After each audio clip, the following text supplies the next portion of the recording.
Blessings, blessings, blessings. Y'all know what it is. And maybe you don't, but this is just epic. This is this is phenomenal. This is a mystery to some. But you know what it really is? This is more than just life.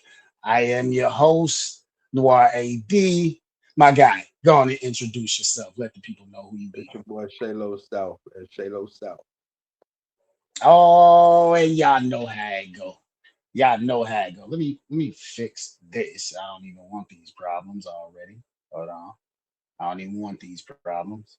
I should be better than this. I should be professional, but I'm not being professional. Sorry, people. In my Trump voice, sorry, people. I'm still gonna wind up being the best. I'm still gonna wind up being the best, no matter what. All right. All right. And we are at it. So, man, how you been feeling though? How is everything on your end? Ooh, good, good. Can't complain. That's what I'm Talk talking about a about. lot of things, but I'm good. Yeah, yeah, absolutely. How Absolutely, about man. It's yourself? How about you and yours over there? as you know, man, I am blessed with progress. That is always the mission. Yes, indeed. But I appreciate you for asking. And we're gonna get right into it. So, since we last chopped it up, there has been a lot going on. A lot going on, right? From Epstein file information being released to the public, to hey, a little bit in the hip hop world or hip hop drama, we see a lot going on between GloRilla and Brorilla, their familial issues. And even though we touched on the guys, the Anton Daniels and the Corey Holcomb situation, at least as far as where Corey Holcomb is concerned, I see his stuff is still ongoing, you know. And Hey, then yeah, we always. yeah, yeah, yeah. So man, have you had a chance to catch any of the information coming from the Epstein list? Uh, Actually, I heard a little something. I didn't get to go back and check it out. And what's crazy about you saying that? I get home and I turn on the TV and say, now flipping through something, and actually a documentary popped up, and I was actually going to start watching. So, Yeah, so we'll get back on that. excuse me. 'Cause I've been I've hearing a lot I've about that. oh yeah, it's all anybody can really talk about because they kind of propped it up in that way though to make sure that we're so focused on that we're not watching for the hook. You know what I mean? So I do feel like it's important, but I also feel like it's a distraction at the same time. You know, Hmm. um, there's a lot going on. I don't want to just say in politics because um, a lot of these things are close to home. People being affected in ways that affects their very lives and freedom. You know what I'm saying? And we got people that's higher ups doing sick stuff that one couldn't even imagine. So I mean, like I say, I do think it's a distraction, but I also think it's important information that should be revealed to the public. I think it should be some type of justice involved in all of that because I mean I've heard things, not just heard it, like the reports of it, but I've read some of the emails. All I can say is disturbing. It is the images that I've seen,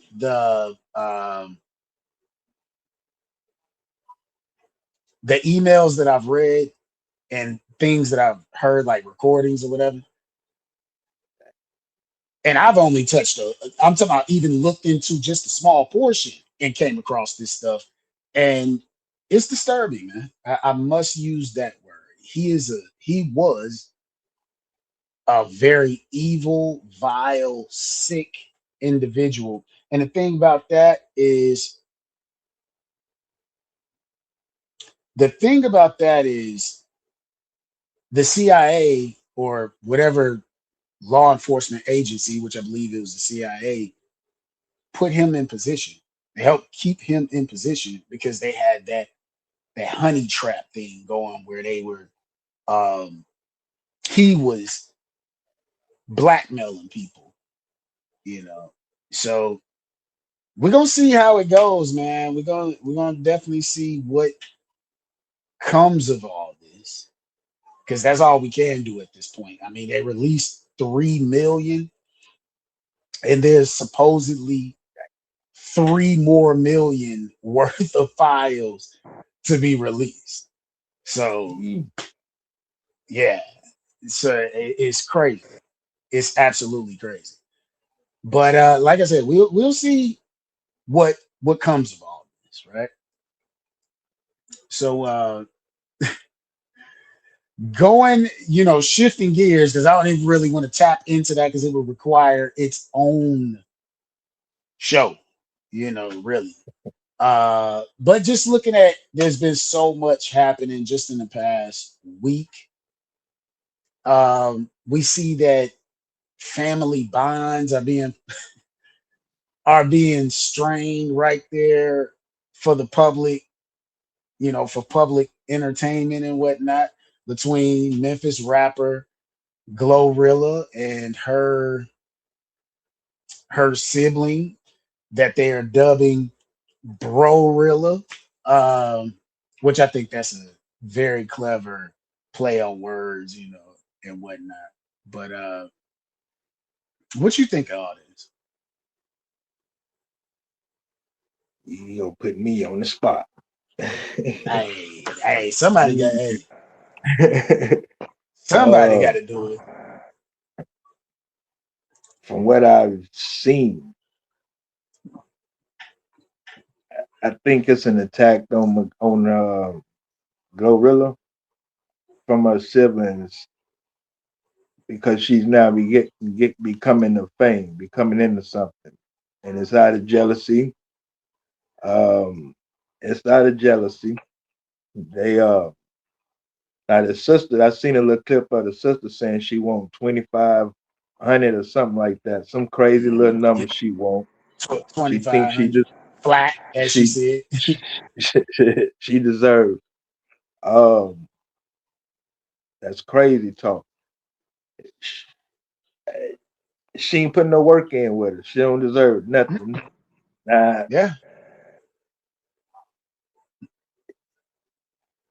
she gonna get her 15 minutes, 15 seconds of fame. That's what she's gonna get. And that's really what she wants. Anyway, a little absolutely. fame. Uh, I don't even want to talk about these people. I don't know them. And she's But going the we can wrong way. discuss what we see. She's going the wrong way about this whole situation to what she wants from her sister. She could have asked for a job. Absolutely. And that would have been much more sufficient. It'd have been much more accepted, uh, instead of coming off with this sense of entitlement that is inexplicable. Nobody can really even understand where it's coming from other than to say, well, you must be jealous of her.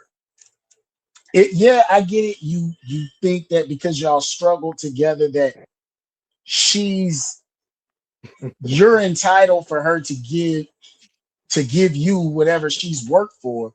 But I watched a clip of that you sent me actually, uh, That's the little clip where I was she's talking being about. interviewed by Skin Bone, and he asked some very good questions. He asked the questions that I believe all of us are thinking, like, did you help her as she was doing the things that needed to be done to shape her path to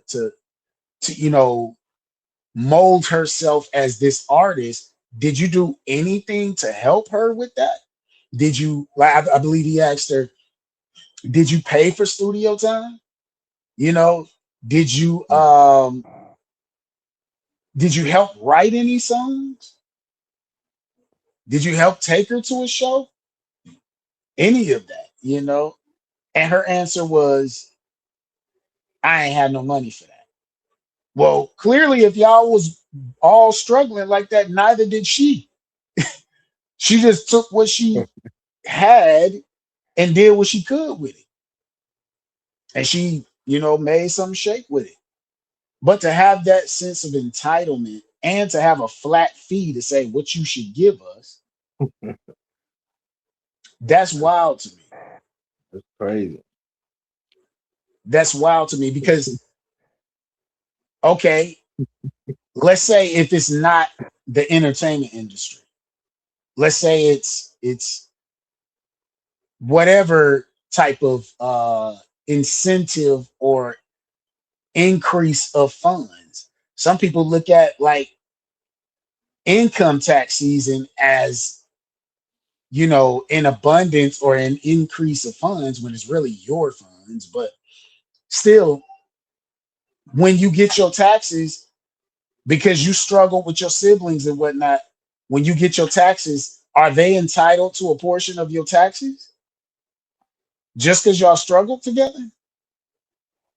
You know what I mean? And that you got that lump sum and some may have not. Are they entitled to a portion of your paycheck every week because y'all all struggle? You know what I'm saying? It's just like the audacity of some people. But speaking of this, I went ahead and did something, right? I put a question into Chat GPT, right? I asked, what are some core relations between entitlement and complacency, right? Mm. So Chat says this. Matter of fact, let me go and do this real quick. So Chat says this. Entitlement and complacency are like cousins in the same dysfunctional family.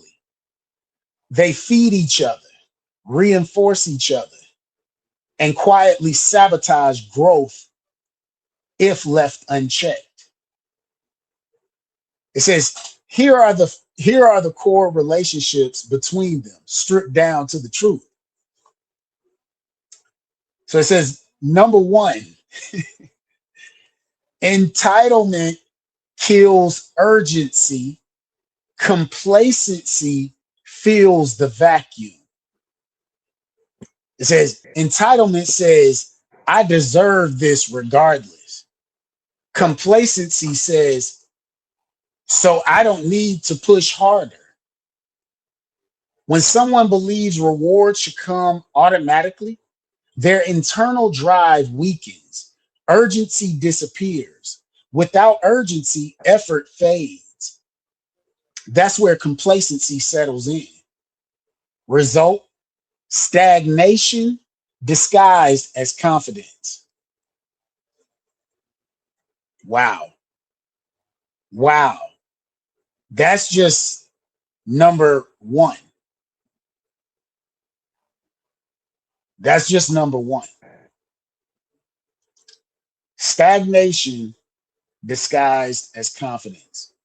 You're really just cool and not leveling up, but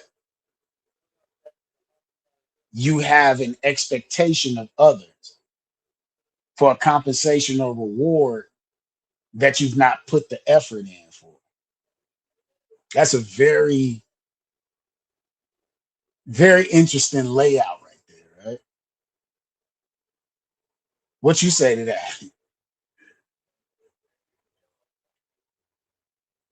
Going to the next.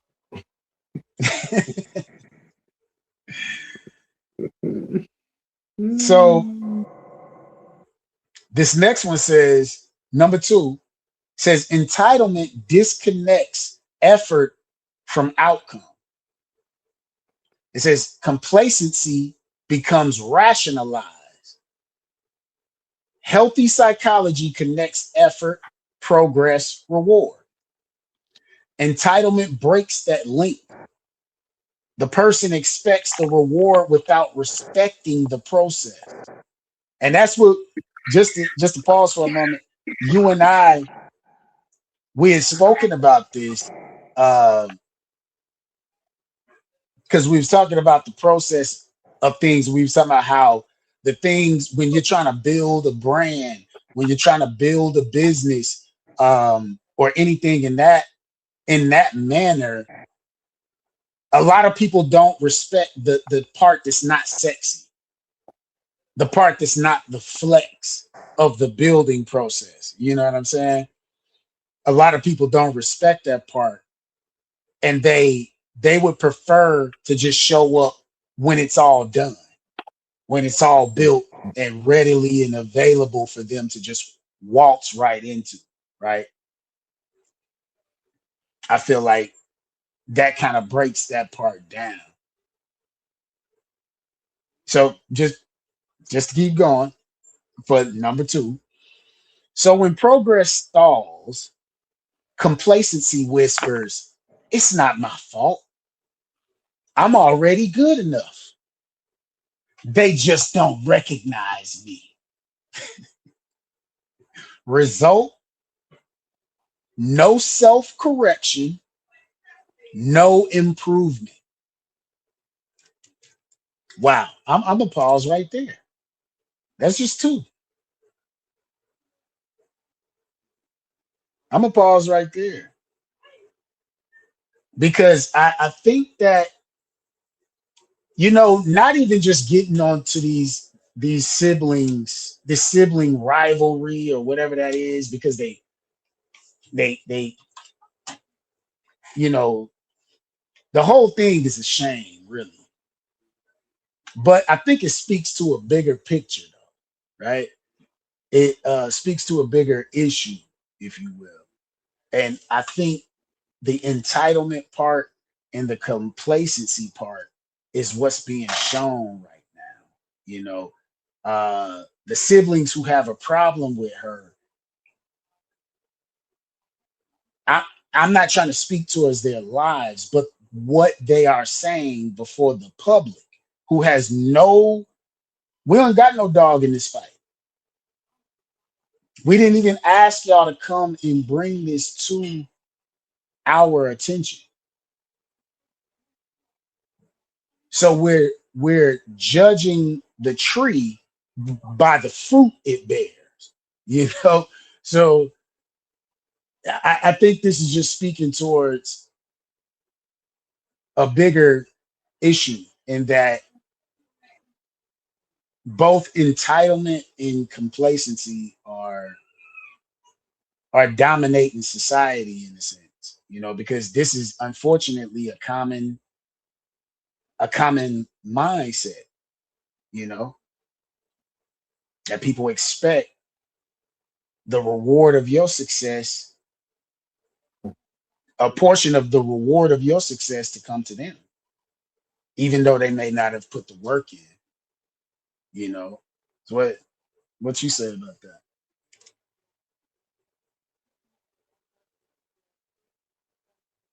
Man, man, we like we said before, I just say the sexy part. Mhm. The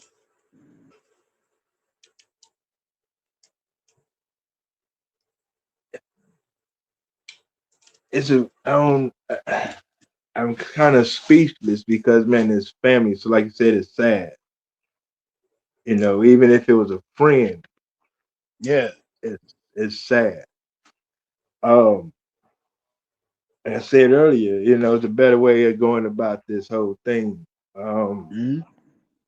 she does feel entitled to something. She put some work in, and right now she's Right. burning that bridge that she's. I think even she responded to all of this. So right now she don't burn the bridge. That is, it's Yeah. gonna be hard to repair. To build back. Right. Um, I don't know what to say about him, fam. I mean, So, um, I know you had said when you said the thing about if she would have came and asked for a job, that would have been way better accepted if she would have come to her and be like, "Hey, is there something I could do for you?" And you could contract me for a little while, and yada yada yada. That would be way better perceived from GloRilla standpoint, and anybody can take a lesson from anyway, that. That if that were the case, and that your family member is wealthy like that by whatever means, um, instead of expecting a plate, maybe you could say, "Hey, did you need the dishes washed after this?" You know what I'm saying? And then they offer you a so plate. You know what I'm even saying? if she So even if she gave her a plate, she should be grateful. yeah, Even yeah, if she gave her just a plate, she should be grateful. She didn't have to do yeah. that. But and I So, think it should still be a point of what so what can I do to help you in your grind because you are my loved one. and what I'm gonna What say, can I do to help you? she could have reached out like that. Hey, what can I do to? Hey, man, we gonna do to get on this train? I don't have to start at the top. I Mhm. I I get on the internet and say your name all day. What can I do to help? Right. How can I help further your thing to do some promo that maybe, you know, like, hey, would you pay me to to form a Memphis street team for you, a promotional street team for you, to where we start putting up all your flyers, we on social media, making sure we run it up and make sure your name Hey, is heavy. you're giving one of her What cousins game right now. You're giving them say one of again? they. You're giving her cousin game right now. Yeah, and hopefully somebody is listening to it. Like, yo, ask her, yo, can I build a street team for you? You know what I'm saying? Can I help you in some kind of way that furthers your agenda? But not that I'm looking for a handout. I'm looking for a hand up. You know what I'm saying? My mother says that a lot. We always wind up saying some type of quote from our parents or grandparents or somebody, right? But it's the truth though.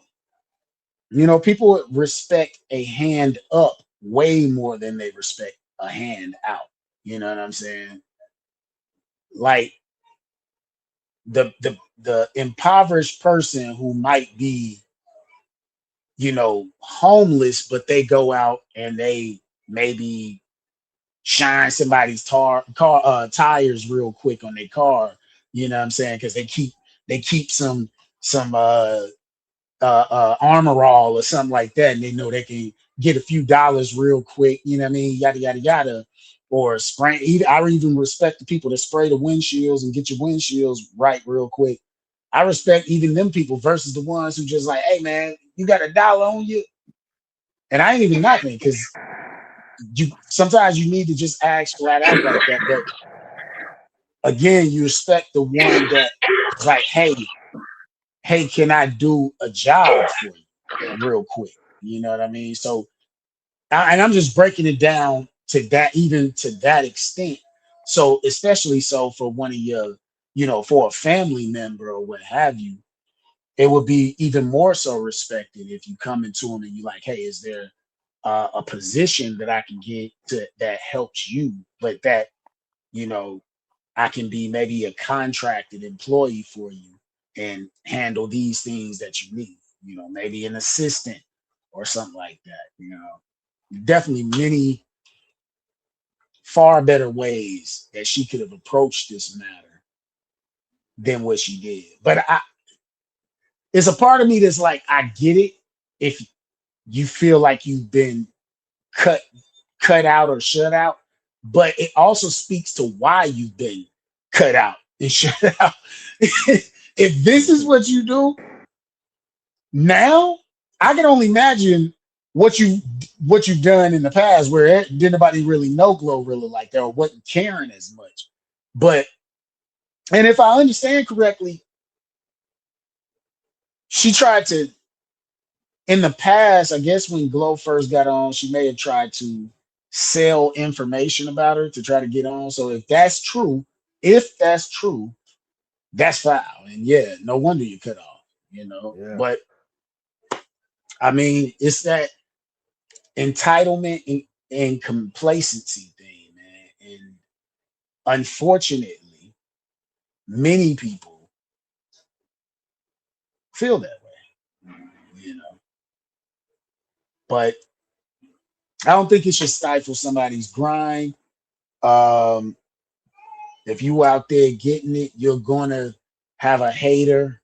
You know, I believe it was Cat Williams who said it best. You know, uh, if you ain't got no haters, you need to be trying to figure out how to get some by this amount of time and then this amount of time. You know, so because that means you ain't doing something right if you ain't got no haters. So and although it may hurt that the hater may be one of your close people. And I ain't gonna make this one sided because if you do get on, you probably should look out for your people in some capacity or another. I'm not saying it has to be everyone, and I'm not saying that she didn't. You know, her parents vouched for her. Why would they have to lie? You know, I get that there may be times in which she ain't able to look out for y'all like that. I get it. You know, shoot, we finding out these rappers ain't making I'm nowhere near finna, what we thought. I just finna say then too, they probably looking at her pockets and just thinking oh man, she got this. No, she got, they probably adding what Right, she don't even have themselves. right. Right. She probably just got 2 million. And even though that sounds like a lot to us, when you Not a get to lot of chipping that away, I mean, shoot, you blow a 250,000 of that, you don't have 2 million no more. I mean, yes, you got 1 million plus, but that's not. You keep doing that, you're going to be back and worse than what you were before you got that 2 million. So I don't know. I mean, I think it's unfortunate, but it is a lesson in all of this that people should pay attention to. While if you're an entrepreneur, an aspiring entrepreneur, if you have a brand, if you have a business, some type of focal point that's a dream or a desire of yours, and you are willing to put in the work to achieve whatever may come of it, or even if you fail at it, if you're willing to put the work in to where you either win or lose, nobody can fault you for that. Nobody can fault you for that. But be expecting as you go through this process, there are going to be haters. There are going to be people who say, yo, I don't see your vision.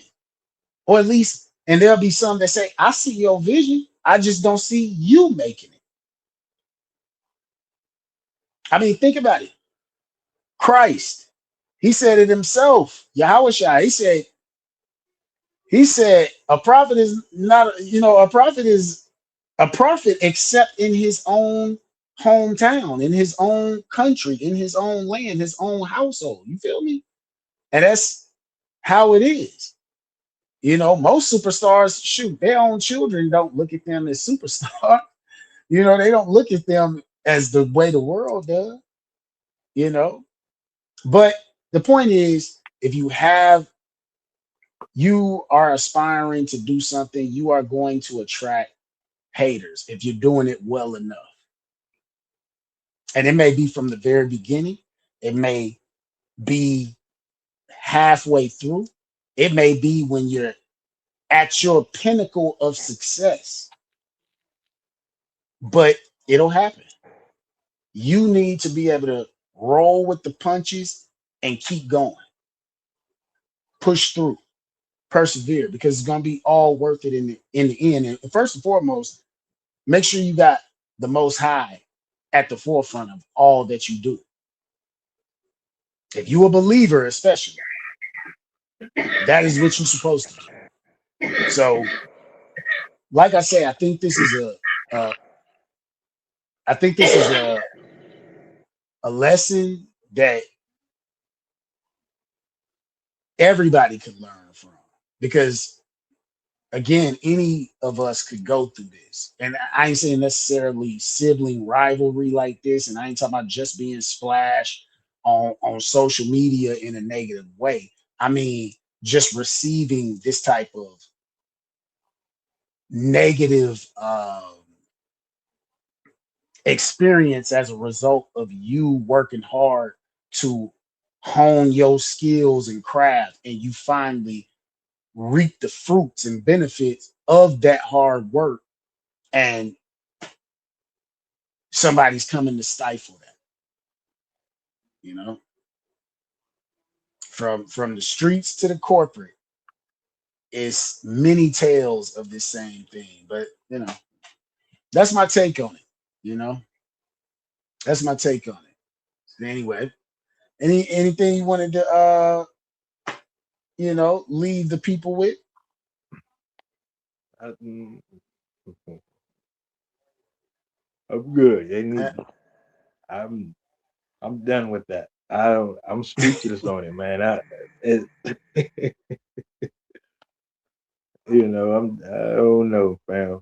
But the people, it's a lesson, like you said, it's a lesson for us to learn, pay attention to. Don't be oh yeah, distracted and get caught. Don't get caught up in it as to make fun of people, but take it as a lesson. absolutely, absolutely. So what you working on these days that people should look forward to Uh, from what you got going? Right now, man, we working on this podcast thing. We're trying to get off the ground and get going. Um, Uh, he trying to put me in a corner. He trying to put me in a corner. I know what he's doing over here. I know exactly what he I ain't trying putting to you in the do. corner. I'm putting you on He, Front Street. he trying to put me in a corner. Hit me with a few body Yeah, I'm blows. putting you on Front Street. Yeah, yeah, here we go. That's, I mean, you uh, was bumping them tracks that you got but that you've been sitting uh, on and you've been working any, on. So I'm wanting to know what you working on. anyway, little something I'm trying to get together here. I don't want to speak too fast, too soon, but a little something I'm trying to get together for you people. Okay. Well, from what I heard of the couple of tracks that you played for me, Here that's you some go. heat. Here you That's go. some heat. I That's some appreciate heat. it. I ain't on front. That is some heat. I look forward to whenever you get ready to do your thing with that. You know what I'm saying? And if you want to let me put some of the mix on there, and if you got an extra slot for the verse, then yeah, you already know your boy Noir A.D about to come with that fire. But Yeah, it's been a minute. I've been rusty, fam. I've been sitting on them for a little bit. I'm trying to get them finished up. time to shake it off. Time to shake it off. You know what I mean? So yo, where can the people get a hold of you and the whole nine? Uh, Instagram, Shalo South. On YouTube, Shalo South. I got more things I'm working on to be coming to you soon. You can always find me right Okay. here on this podcast. You can always find me here at home base. But this is more Right. than just like.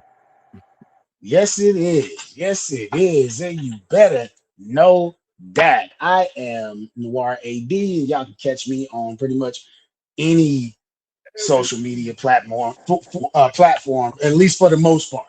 All you got to do is put in my handle. I am Noir AD, and you're gonna find it.